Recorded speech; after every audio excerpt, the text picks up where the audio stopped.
warahmatullahi wabarakatuh. Selamat siang anak-anakku. Baik, tadi Bapak sudah memberikan tugas. Untuk sekarang kita coba akan melakukan pembahasan. Baik, anak-anak, coba perhatikan gambar berikut. Ini gambar apa? Ini adalah gambar populasi manusia yang kita beri nomor 1 ya. Kemudian ini gambar apa? Gambar industri. Dan yang ketiga adalah gambar pertambangan. Sedangkan gambar yang keempat tumpukan sampah. Sedang gambar yang kelima adalah limbah yang mengalir di sekitar pemukiman manusia dan hutan. Lalu tadi Bapak berikan soal atau pertanyaan, di antaranya ada 6 pertanyaan. Nah, pertanyaan yang ke-6-nya ini mari coba kita bahas satu persatu. Yang pertama, jelaskan hubungan nomor 1, 2, 3, dan 4. Kita tahu gambar nomor 1 ini adalah populasi manusia. Hubungannya apa dengan nomor 2, 3, dan 4 tadi? Kita bisa lihat bahwa manusia hidup perlu makan, tempat tinggal, sosialisasi, kesehatan, hiburan, dan lainnya. Semua terkait dengan masalah ekonomi.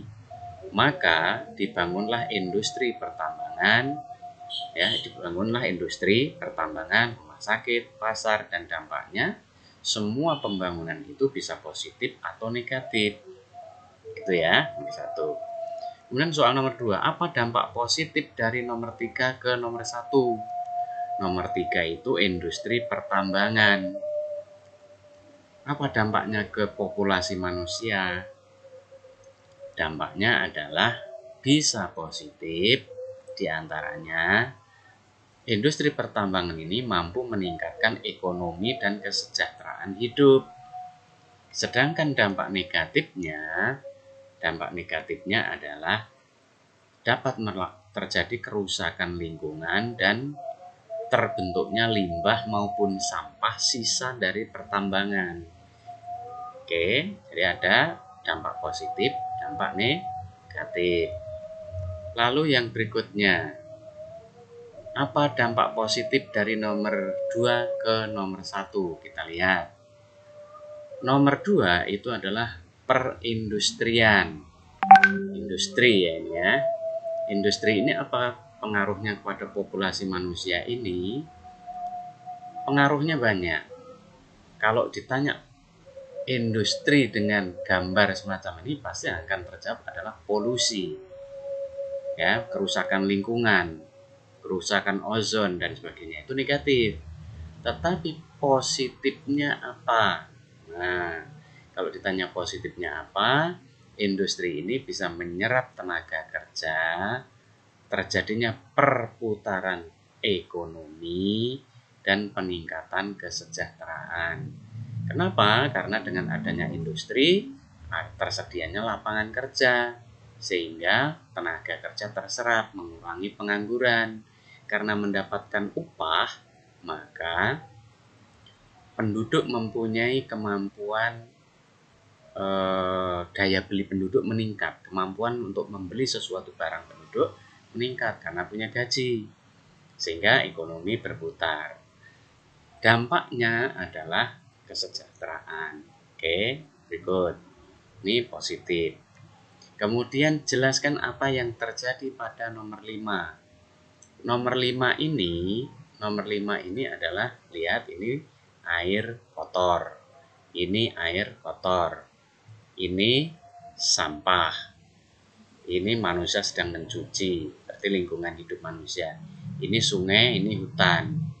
Ya, ini sungai yang airnya kotor. Nah, sekarang pertanyaannya, jelaskan apa yang terjadi pada nomor 5. Nomor 5 ini apa ini? Pada nomor 5 ini, perhatikan gambarnya. Ada limbah cair ini, ada sampah di sungai ini, lalu ada hutan ini, lalu ada manusia dengan aktivitasnya ini. Berarti gambar nomor 5 ini selain dampak positif, ternyata aktivitas manusia juga akan menghasilkan dampak negatif dan akan kembali pada manusia dan lingkungan hidup lainnya. Baik lingkungan hidup manusia maupun hutan beserta isinya. Siapa? Hewan, tumbuhan, dan lain sebagainya. Sekarang nomor 5. Pada gambar nomor 4, menurut sifatnya dibedakan menjadi apa saja. Gambar nomor 5 ini adalah gambar tumpukan sampah. Ketika kita bicara tumpukan sampah, gambar nomor 4 ini adalah gambar tumpukan sampah. Artinya, gulungan sampah menurut sifatnya, yaitu sampah padat, sampah cair, sampah gas. Kok sampah padat? Ini semua benda-benda yang sifatnya padat. Ada sampah cair, nanti namanya limbah. Ada namanya sampah gas. Kalau tumpukan ini berhari-hari menghasilkan bau yang tidak sedap, berarti gas. Kalau menurut jenisnya ada sampah organik, sampah yang mudah membusuk. Sampah anorganik, sampah yang susah diuraikan atau susah membusuk. Sedangkan kalau menurut sumbernya ada namanya limbah industri, yaitu limbah yang dihasilkan dari hasil industri. Ada limbah domestik, yaitu limbah yang dihasilkan dari sisa-sisa aktivitas rumah tangga, mencuci, memasak, ya, dan lain sebagainya. Kemudian atau limbah deterjen, ya. Kemudian ada limbah pertanian. Limbah pertanian itu limbah yang dihasilkan dari aktivitas bertani. Misalnya habis manen padi, jeraminya jadi sampah, habis manen jagung, pohonnya jadi sampah, habis manen buah-buahan, kulitnya jadi sampah. Ini limbah pertanian. Kemudian ada limbah pertambangan. Biasanya berupa logam-logam, potongan besi, zat-zat yang mengandung besi. Kemudian ada batu-batuan. Ada limbah pariwisata, limbah yang dihasilkan dari aktivitas pariwisata. Ada limbah kesehatan atau limbah medis, yaitu bekas-bekas obat, infus, botol, suntikan, dan lain sebagainya sebagai sisa dari kegiatan di rumah sakit. Itu jadi limbah medis, itu juga sangat berbahaya. Yang keenam, cara mengatasi gambar 4 dikenal dengan 3R. Apa itu 3R? Nah, ini 3R ini, pengelolaan 3R terdiri dari reuse, berarti menggunakan kembali sampah yang masih dapat digunakan untuk fungsi yang sama ataupun fungsi lainnya. Bagaimana kita menggunakan kembali? Lalu reduce atau reduce. Reduce berarti mengurangi segala sesuatu yang mengakibatkan sampah. Misalnya, kurangi pemakaian kantong plastik. Kita belanja membuat tas sendiri misalnya. Biasanya sampah rumah tangga yang paling sering jumpai adalah sampah dari kantong plastik yang dipakai lalu dibuang.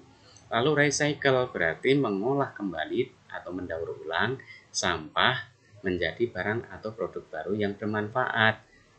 Bagaimana mendaur ulang sampah tersebut? Kreativitas membuat sesuatu yang bisa digunakan untuk kerajinan, misalnya bekas minuman kaleng jadi tempat pensil dan sebagainya, ya. Nah, apa itu 3R ini tadi? Reduce. Reduce itu mengurangi segala sesuatu yang menyebabkan timbulnya sampah. Jadi belanja biasanya pakai kantong plastik diganti membawa tas sendiri. Reuse, kegiatan menggunakan kembali sampah secara langsung, misalnya botol tempat minuman jadi nanti tempat pensil, atau misalnya ada dibuat pot dan sebagainya. Kemudian recycle, memanfaatkan kembali sampah setelah mengalami proses pengolahan. Misalnya bungkus kopi dianyam jadi tas dan sebagainya. Nah, jangan lupa bedakan sampah dan limbah. Sampah adalah material sisa berupa benda padat yang tidak digunakan lagi, sedangkan limbah adalah material sisa pengolahan berupa benda cair. Inilah materi hari ini, mudah-mudahan bermanfaat dan semangat ya. Sukses selalu. Assalamualaikum warahmatullahi wabarakatuh.